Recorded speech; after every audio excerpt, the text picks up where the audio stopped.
Bien le bonjour à tous, bienvenue dans cette nouvelle vidéo. On est déjà au mois d'octobre, ça fait plus de 3 mois maintenant que je vis déjà au Japon. Il m'est arrivé pas mal de choses pendant ces 3 mois et donc aujourd'hui je vais vous expliquer les quelques galères, vraiment les trucs de merde qui me sont arrivés depuis que j'ai emménagé ici. J'ai 3 petites histoires rigolotes à vous raconter, il y en a une normalement vous êtes déjà plus ou moins au courant, mais on va commencer par la première, c'est-à-dire...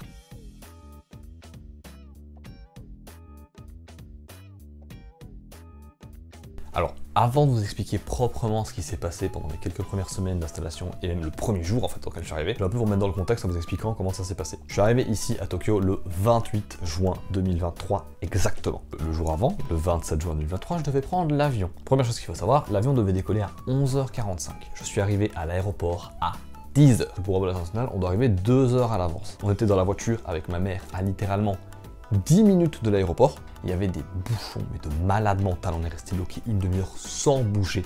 Je suis vraiment arrivé ric-rac, ric-rac, ric-rac. C'est simple, j'ai passé tous les contrôles de sécurité, je suis arrivé, j'ai même pas eu 5 minutes pour aller faire pipi, que je devais déjà monter dans l'avion. Je prends le premier vol se passe très bien, j'arrive au niveau de Londres pour faire mon escale et pouvoir changer d'avion. Sauf que même chose, l'avion à Londres arrive avec 15 minutes de retard, sauf que j'avais tout pile 1h30 entre mes deux correspondances, et évidemment, ils avaient décidé d'avancer l'heure d'embarcation du second avion pour être sûr d'être à l'heure. Littéralement, je suis arrivé, je suis descendu de l'avion en dernier, je passe les portiques, tous mes bagages, etc. sont faits automatiquement, je vais juste aller d'un terminal à l'autre.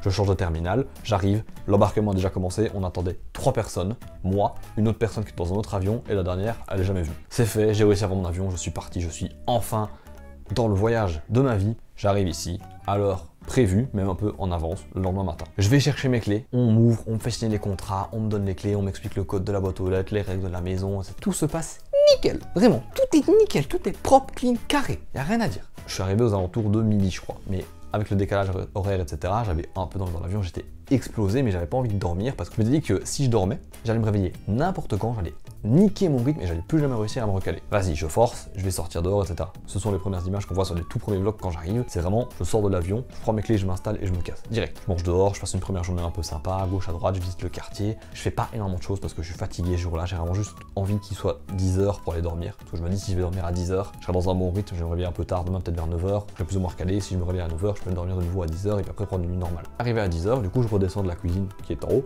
pour revenir dans ma chambre. Et là, au moment où je veux juste aller fermer la lumière, je regarde sur le sol, il y avait un cafard, les gars. C'est un cafard! Premier jour, j'arrive, ça fait 10 heures que je suis au Japon, j'ai un cafard. J'ai envie de mourir, presque de pleurer. Je prends la situation avec légèreté. Je me dis, vas-y, c'est juste un cafard, c'est pas grave. Je vais un peu voir mes voisins, j'envoie un message sur le groupe Line pour me demander, voilà, est-ce qu'il y a quelqu'un qui est au courant de ce genre de problème, etc. On m'a parlé de rien du tout. Et tout le monde me dit, non, on n'a pas eu de cafard depuis des années, c'est pas normal. Il y a un des japonais qui est dans une des jambes juste en face, qui gentiment sort et m'explique, voilà, il y a un insecticide, tu peux le prendre, tu vaporises sur les trous autour de tes meubles, autour de ta porte, et ça les empêche de passer. S'ils passent dessus, ils en meurent. Je tue le cafard, je mets un peu du vaporisateur à gauche à droite. En mettant à gauche à droite, je me rends compte qu'il n'y a pas un cafard. Il y avait 6 cafards dans ma chambre. Je vous dis pas l'état d'angoisse dans lequel j'étais après avoir vu 6 cafards. Le plus gros que j'ai vu, il était comme ça. Quand tu vois un cafard comme ça, t'es vraiment pas heureux. Littéralement, j'ai passé, je crois, 2 heures à chasser les cafards à gauche à droite, où je devais à chaque fois les tuer avec le spray, puis les ramasser avec du Scotex et les jeter à la poubelle. Le temps que je fasse ça, il y en avait un autre qui ressortait. Horrible, horrible. Je tue les 6 cafards, je me dis, j'en ai vu que 6, donc il n'y a pas l'air d'avoir une grosse invasion. Je vais essayer d'aller dormir. Déjà, je dors dans un état de stress et d'angoisse qu'il y ait un cafard, parce que, je sais pas, ça me dégoûte. J'ai pas peur des insectes, j'ai pas peur des bestioles comme ça, des trucs etc. Mais juste ça me dégoûte. J'ai jamais eu de cafard, donc je sais pas de quoi ils sont capables, je sais pas ce que ça peut faire un cafard. J'ai pas envie d'avoir ce genre de bestiole dans ma chambre le jour où je débarque. J'ai du mal à trouver le sommeil, je me retourne, j'ai l'impression d'entendre des bruits de trucs qui grattent à gauche à droite, alors que je suis quasiment sûr qu'il n'y a rien. Rien que d'en parler, ça me dégoûte, tout qui me revient à bout. Le lendemain matin, je me réveille, il y a un cafard à côté de mon lit. Il était mort, mais je me dis, putain, ça veut dire qu'il y en a encore. Et ça c'est terrible. Donc je me dis, vas-y, c'est pas grave, s'il y en a eu qu'un pendant la nuit avec tous ceux que j'ai tués hier soir, plus le spray que j'ai vaporisé, c'est que potentiellement il n'y en a plus vraiment. Je vais pas commencer à faire chez les proprios maintenant, envoyer des messages, etc. Je vais attendre une deuxième nuit, voir comment ça se passe. Même chose, je vais dans ma chambre, je vois pas spécialement de cafards, etc. parce qu'il est encore tôt, il est genre 8 h. Et je vais prendre ma douche, et en revenant de ma douche, 2 cafards. Peut-être les 2 derniers. Je galère à les tuer parce que ça court, ça rampe, ça va sous les lits, etc. Faut viser avec le spray, machin. En plus, je tombe à court de spray, faut que j'aille en racheter. J'arrive à tuer les 2, je les mets à la poubelle. Puis je m'installe sur mon PC pour finaliser le montage des premières vidéos. J'étais pieds nus dans ma chambre, j'avais pas encore acheté de pantoufles à ce moment-là. Et là, il y a un cafard qui me court sur le pied. J'ai hurlé et j'ai bondir de ma chaise. Tout le monde dans le couloir est sorti de sa chambre pour venir voir ce qui se passait. J'ai tué ce cafard-là. J'en ai de nouveau eu 2 ou 3 qui sont sortis pendant la nuit, qui m'ont réveillé, etc. Je me suis réveillé. Et on s'est rendu compte que dans mon armoire, il y avait des trous. Et j'ai vu la nuit un cafard qui était rentré dans le trou. Quand je le chassais avec le spray, il y en a, il est passé dans le trou comme ça. Je fais, oh, les bâtards, ils ont un nid là-bas. Là, dans ma tête, c'était fini. J'étais en mode, je sais qu'il y a potentiellement un nid là-bas. Je sais d'où ils viennent. Impossible que je dorme comme il faut en fait. J'étais vraiment dans un état à me dire, oh, mais si ça se trouve, ils vont sortir tout la nuit. Et ça se trouve, il y a une armée qui va sortir la nuit. Je me trouvais le lendemain matin avec 50 cafards sur les murs. Le propriétaire est venu le lendemain. Il a regardé les trous, je lui ai montré, voilà, ils sortent de là, ils sortent de là, ils sortent de là.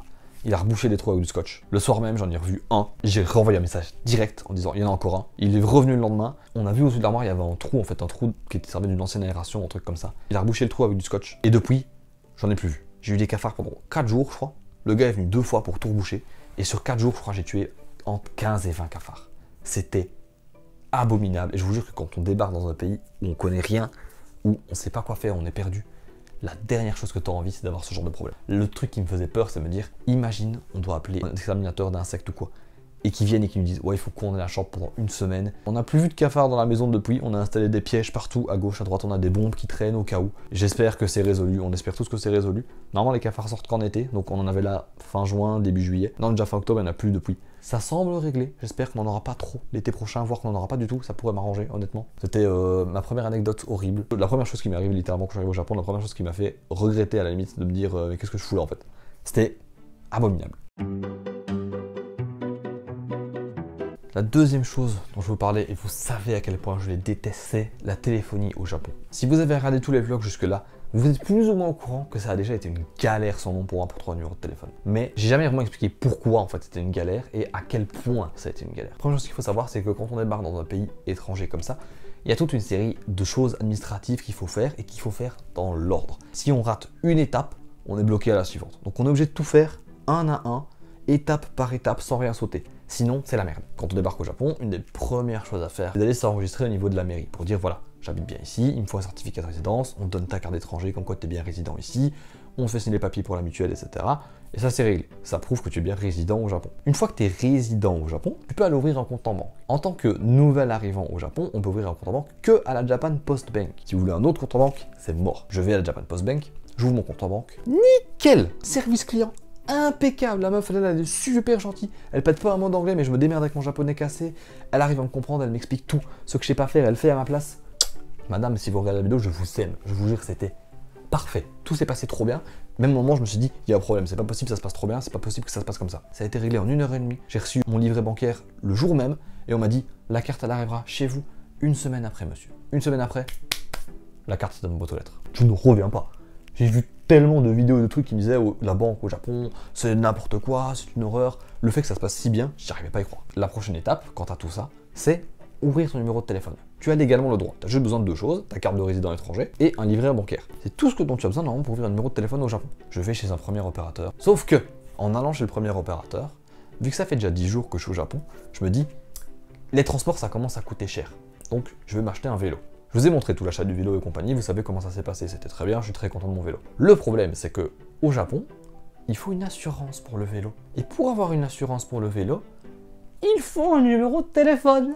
Et c'est là que je vous dis qu'au Japon, il faut tout faire dans l'ordre et qu'il ne faut pas sauter une étape, sinon tu te fais baiser. Je vais au magasin de vélo, le gars me vend le vélo. La transaction est effectuée. Soit après quoi, je lui dis, ah, il me faudrait donc évidemment l'assurance. Il me fait, bien sûr monsieur, pas de souci, installez-vous, je vais vous chercher les papiers. Je m'installe. Je sors mon petit stylo, le mec me ramène les papiers, voilà. Écrivez votre nom, votre adresse ici, le numéro de votre chambre, vous écrivez votre nom en japonais, un peu chiant, mais je m'y suis habitué. Et une fois que tout ça est fait, ce sera bon, nickel.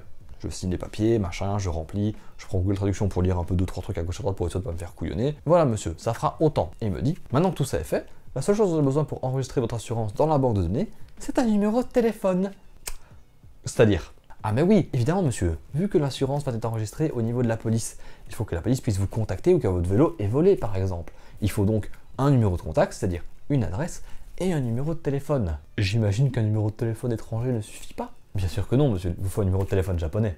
Tout à fait. Et donc là je lui explique qu'en fait, ben voilà, je n'ai pas encore mon numéro de téléphone japonais, que je suis allé pour l'instant à la banque et que j'étais justement en chemin pour aller faire mon numéro de téléphone, ce qui était légitimement vrai, en plus j'étais vraiment en train d'y aller littéralement, et il me dit, ah bah écoutez, c'est pas grave, restons comme ça, prenez le vélo avec vous et vous repassez dans l'après-midi pour nous donner votre numéro de téléphone.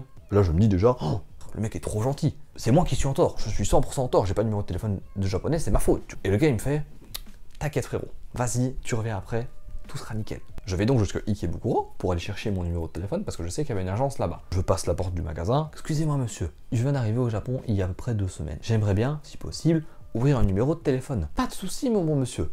Installez-vous, un collaborateur va venir vous voir. Ah non, shimasen desu kedo. Quand un japonais commence à te parler comme ça, c'est mort. Tu sais qu'il y a un problème. Ah, jitsu wa kyou wa chotto isugashii desu ne. C'est-à-dire, en gros, il m'explique que il y a beaucoup de monde dans le magasin, donc il faudrait que j'attende 3 heures avant d'avoir un rendez-vous. Évidemment, je réponds gentiment, écoutez, ça pose pas trop de soucis, est-ce qu'on peut fixer un rendez-vous pour dans 3 heures et je reviens dans 3 heures? D'accord, pas de problème. Revenez dans 3 heures avec tel numéro et demandez monsieur un tel. Je sors donc du magasin, je me dirige vers l'ascenseur. J'ai même pas le temps d'appeler l'ascenseur, qu'il y a un petit japonais qui me court après. Ah non, shimasen desu kedo. Qu'est-ce qui se passe encore? Et là, le gars me regarde et il me dit, vous venez d'arriver au Japon, c'est ça? Oui, tout à fait. Est-ce que vous avez bien une carte de crédit japonaise? Comment ça? Il vous faut une carte de crédit japonaise de style Visa ou autre pour pouvoir ouvrir un numéro de téléphone au Japon dans notre compagnie. Comment ça, il faut une Visa? C'est-à-dire que j'ai un compte en banque, donc je peux payer au Japon, littéralement. C'est écrit sur tous les sites qu'il faut un compte en banque japonais, pas une carte de crédit japonaise. Ce sont deux choses totalement différentes. Bien sûr que non, je n'ai pas de carte de crédit japonaise puisque je viens d'arriver. Le seul compte en banque que je peux ouvrir, c'est un compte à vue à la Japan Post Bank. Ah, mais dans ce cas-là, écoutez, ça va être compliqué. Je ne pense pas qu'on peut vous ouvrir un numéro de téléphone chez nous. Il faudrait malheureusement aller voir chez notre opérateur. Je me suis décomposé, je me suis dit, comment ça? J'ai besoin de mon numéro de téléphone aujourd'hui. Parce que je vous rappelle que mon vélo il est acheté, mon vélo il est acté, je l'ai là avec moi. Je dois ramener le numéro de téléphone aujourd'hui, je n'ai pas le choix. Donc je cherche vite sur internet et il y a un Docomo dans le même immeuble. Donc j'ai pas le choix, je vais chez Docomo. Tu vois. Bah vas-y, je vais aller chez Docomo, ils vont me faire un numéro de téléphone et tant pis, je paierai plus cher, mais il n'y a plus le choix là où j'en suis. J'arrive chez Docomo, il y a un gars qui m'accueille bien gentiment. Oui, écoutez monsieur, pour l'instant on est un tout petit peu occupé, mais si vous savez attendre une demi-heure, 3/4 d'heure, on peut vous prendre tout de suite. J'ai pas trop le choix, il faut bien que je le fasse. Venez avec moi monsieur, on va voir ce qu'on peut faire pour vous. Il commence, il m'installe. Monsieur, vous êtes résident au Japon depuis 2 semaines. Oui, c'est ça, tout à fait. Vous avez déjà un compte en banque ouvert au Japon. Et vous avez également une carte d'étranger. Oui, tout à fait, puisque je suis résident ici. Sortez-moi vos papiers, monsieur, votre passeport, votre livret de compte en banque et un Yuminsho. Qu'est-ce? En fait, pour ouvrir un numéro de téléphone au Japon, c'est bien beau de montrer que tu es résident au Japon. Il te faut un papier de la mairie qui accrédite bien que tu vis au Japon. C'est-à-dire qu'en fait, le Yuminsho, comme ils appellent ça, c'est un peu comme une déclaration de domicile, si vous voulez. Sauf que sur ma carte d'étranger, mon adresse, mon nom, mon prénom et toutes mes coordonnées, en fait, sont écrites dessus. Donc pourquoi est-ce que j'ai besoin d'une déclaration de domicile alors que ma carte d'étranger sert de déclaration de domicile? C'est là que je me suis retrouvé face au système japonais. Il y a très peu d'ouverture d'esprit en fait sur ça. Si tu sais faire un problème d'une façon, on s'en fout. Tu fais à notre façon. Nous, on fait comme ça, donc tu fais comme ça. Tu ne feras pas d'une autre façon, même si le résultat est le même. J'ai donc pas le choix. Depuis le magasin, j'ai couru jusqu'à la mairie, en sachant qu'il était déjà 4 heures et que la mairie fermait à 5 heures. Je suis arrivé à la mairie, ric-rac, je crois qu'il était genre 4h30. J'ai demandé un petit ticket pour faire ce papier à la noix. On m'a fait mon papier et je suis ressorti du coup à 5 heures avec mon papier. Je pouvais rien faire en fait pour le vélo. Je me suis donc dit, ben, je vais retourner au magasin, je vais être honnête avec le gars, je vais lui expliquer ce qui s'est passé. Le magasin était fermé. Donc j'étais là avec mon vélo et pas de numéro de téléphone, mais des papiers pour le faire. J'étais un peu dans une espèce de situation bizarre où en fait j'étais entre guillemets dans l'illégalité, mais où je ne pouvais rien faire pour résoudre ce problème. Et je rentre chez moi en me disant, j'espère pas avoir de contrôle de police ou pas avoir de contrôle par rapport à mon vélo, parce que sinon je vais me faire défoncer. Alors on se dit, oui mais du coup 2 jours plus tard, t'es retourné chez Docomo et tout s'est bien passé et ça a été tranquille. Mais que nenni! Vous croyez, vous? 2 jours plus tard, je me pointe chez Docomo, à l'heure. Je suis pris en charge à l'heure. La femme m'installe en face d'elle, me demande mes papiers, me demande mon Yuminsho, que je sors fièrement pour lui montrer. Je l'ai, madame. Ça va pas se passer comme ça cette fois-ci, je vais y arriver. Elle me présente tous ses plans tarifaires. J'arrive à repérer dedans un plan tarifaire qui est plus ou moins correct, qui coûte genre entre 10 et 15 balles, avec le taux actuel, et qui me donnerait accès à 7 Go, des appels gratuits si les appels font moins de 5 minutes, et des SMS. Avec 7 Go, je suis tranquille, ça devrait être bien. Pas de problème, monsieur, nous vous mettons ce plan tarifaire. Et puis elle commence à m'expliquer des trucs. Jusque-là, ça a pris 10 minutes. Moi je me dis en 10 minutes, c'est quasiment réglé. Dans 5 minutes, je suis dehors avec mon numéro de téléphone, c'est parfait. Et là, elle commence à m'expliquer tous les termes du groupe. Mais pour cela, voici une tablette, regardez cette vidéo. Et là, elle me sort une tablette avec une vidéo qui fait 10 minutes littéralement. Avec des mots, évidemment, d'un complexe, mais du keigo, mais d'une forme. Je regarde toute la vidéo comme un gland pendant 10 minutes. J'ai rien pigé. Et puis là, elle recommence. Mais là, c'est elle. Et elle m'explique tout le reste. Comment ça se passe le contrat? Comment ça se passe si jamais il y a un problème? À quoi est-ce que j'ai droit avec mon abonnement? Quel numéro contacter en cas de tel problème, en cas de tel problème, en cas de tel problème? Elle m'a sorti un contrat de 40 pages. Et je ne comprends pas un mot de ce qui est écrit dedans. Je suis resté 1 heure là-bas, où elle m'a même vendu un téléphone. Parce que oui, ça j'ai pas encore expliqué, mais c'est le meilleur. On me donne ma carte SIM et on me dit « Ah, vous avez un téléphone étranger, pas vrai monsieur ?» Et même si mon téléphone est désimloqué, il y a une possibilité que la carte SIM ne marche pas parce que les connectiques ne sont pas les mêmes sur la carte SIM japonaise et sur les cartes SIM étrangères. Donc, pour être sûr, monsieur, nous vous vendrons un téléphone pour 1 yen. En tant que bon belge, quand on te dit « Monsieur, je vous vends un téléphone pour 1 euro », tu te dis « Mais il y a une couille. Ce n'est pas possible. Ils sont en train de m'avoir. » En effet, dans ce truc qu'elle m'avait expliqué, mon abonnement devait coûter quelque chose comme 2200 yens. Et en fin de compte, je me retrouvais avec une facture de 3200 et avec plein de petits suppléments à gauche à droite, genre, où je ne comprenais rien de ce que c'était. Et en fait, heureusement, j'ai eu de la chance. Tous les suppléments qu'il y avait, c'était juste les trucs genre assurance casse du téléphone, assurance vol, machin, qui sont obligés, entre guillemets, de te les mettre au premier mois, évidemment, mais où tu peux téléphoner au service clientèle après pour les désactiver. Et ça, c'est mon coloc qui me l'expliquait encore une fois. Et Hitaro, c'est mon héros, genre, c'est un de mes colocs qui parle parfaitement anglais, qui apprend le français et tout. C'est un héros. Le gars, à chaque fois que j'ai un problème, il m'explique tout, il est trop gentil. Je suis arrivé avec mon contrat à la maison, en me disant, je me suis fait baiser, mais j'ai un numéro de téléphone. Je me suis baisé, mais je peux régler ça après, c'est pas grave. J'ai un numéro de téléphone, j'ai un téléphone pour être sûr que ça marche. J'ai juste relu le contrat après, donc j'ai rappelé le service en anglais, le service clientèle en anglais juste après, pour leur expliquer, voilà, j'aimerais désactiver cette option-là, cette option-là, cette option-là, parce que j'en ai pas besoin. Et donc, j'ai un abonnement correct à peu près 17-18 euros, je crois, par mois, où j'ai mes 7 Go. L'histoire s'arrête là, mais il m'a quand même fallu plus de 2 semaines juste pour obtenir un numéro de téléphone, et je ne sais pas combien de rendez-vous. J'ai dû perdre quelque chose comme 20 heures. 20 heures pour faire un numéro de téléphone. Normalement, un numéro de téléphone, maintenant, on peut le faire ça en ligne. C'est-à-dire que tu vas sur le site d'Orange, tu tapes tes petites coordonnées, ton numéro de téléphone, l'endroit où tu veux le recevoir, et tu reçois ta carte SIM carrément directement dans ta boîte aux lettres. Ici, au Japon, on t'explique tout de A à Z. Et s'il manque un truc, un papier, une pièce, si te manque 1 yen, tu es bloqué. Bon, maintenant que tout ceci est dit, il est temps qu'on parle de toi, là, Coco. En plus de tous ces problèmes à la noix, bah, j'ai eu un problème avec mon PC. C'est beaucoup moins rigolo parce que vraiment j'ai cru que j'allais perdre beaucoup d'argent et j'ai vraiment eu des gros coups de stress par rapport à ça. Mais heureusement, ça s'est bien réglé et tout s'est bien passé. Pour vous expliquer tout depuis A à Z, du coup j'ai pris mon PC avec moi depuis la Belgique. En Belgique, j'avais ouvert mon PC, j'avais foutu du cellophane dedans, etc. J'avais tout mis en place pour que rien ne bouge et pour ne pas qu'il soit cassé. Je suis arrivé ici, il n'avait rien de cassé. Par contre, quand j'ai récupéré ma valise à l'aéroport, il manquait une roulette sur ma valise. La valise dans laquelle il y avait mon PC, évidemment, parce que j'avais 2 valises. Mais c'était celle dans laquelle il y avait mon PC, évidemment, qui avait subi des dommages. Donc j'arrive ici, de nouveau, le jour où il y a eu des cafards, etc. Je branche le PC, tout va bien. L'écran n'est pas cassé, le pied n'est pas cassé, la vitre n'est même pas cassée. Tout est parfait, tout est nickel. Le PC s'allume. La seule chose que j'ai perdue, c'était la vis de l'écran. Vous voyez là, il est pas très stable, il bouge un peu. Bah, en fait, j'ai juste été au magasin de meubles, racheter une vis et j'ai revissé dedans. Et un jour, écran bleu. L'écran bleu de la mort. Avant de venir ici au Japon, j'avais acheté de la pâte thermique en me disant qu'il fallait que je remplace la pâte thermique de mon PC. Le PC est tellement monté avec des pièces spécifiques et des embouts de vis spécifiques dans un truc tout petit et tout serré que si j'ai pas un tournevis extrêmement précis, qui évidemment je ne possède pas, je peux pas démonter le ventirad et donc je peux pas aller mettre de la pâte thermique sur mon processeur. Sauf que là, mon PC a fait un écran bleu. Donc je me dis, putain, qu'est-ce qui se passe? Est-ce que potentiellement, il y a une pièce qui a été endommagée réellement pendant le vol? Est-ce que c'est juste mon processeur qui surchauffe? Est-ce que j'ai un fichier corrompu ou quoi que ce soit? Je n'en sais rien. J'ouvre mon PC, j'essaye de revisser un peu à gauche à droite, je repousse un peu des connectiques, etc. Je rallume mon PC, il me refait un écran bleu tout de suite. Je rentre dans le mode sans échec du PC, je fais un diagnostic, je vérifie tous les paramètres, etc. Et je vérifie toutes les pièces une à une avec le mode diagnostic pour voir s'il n'y a pas une pièce qui est endommagée. Rien n'est endommagé. Fais mes mises à jour Windows, mise à jour mes drivers, etc. Il marche. Quand je surcharge vraiment trop le PC, c'est-à-dire quand j'allume un jeu, plus mon logiciel de montage, plus une page internet, il a parfois tendance à crash. Mais pas systématiquement. Je fais un peu attention, du coup j'essaie de pas trop me servir de mon PC de façon trop optimisée. Quand je fais du montage, j'ai pas 12 pages allumées, ça tient comme ça pendant à peu près 2 mois. Je me remets à jouer à Dofus avec mes potes. Je lance le jeu, je joue 10 minutes. Écran bleu. Ça faisait 2 mois que ça n'était pas arrivé, j'étais en mode c'est bon, premier réglé. Je refais la même chose, je remets mes drivers à jour, etc. Et là, pouf, re-écran bleu. Ça ne sert à rien cette fois-ci. Je fais un peu ma recherche, etc. sur la net. Et là, je me rends compte qu'en fait, depuis que je suis arrivé ici, j'ai pas changé l'alimentation de mon PC. C'est-à-dire que mon PC tourne normalement sur 220 volts. Or, au Japon, on a du courant de 110 volts. Effectivement, ça peut endommager le PC. J'ai pas trop le choix, j'ai 2 solutions devant moi. Soit je jette mon PC et je rachète un nouveau, soit je me démerde pour que 220 volts arrivent dans le PC. Je regarde le prix d'une alim, ça coûte cher. Très cher au Japon, une alimentation.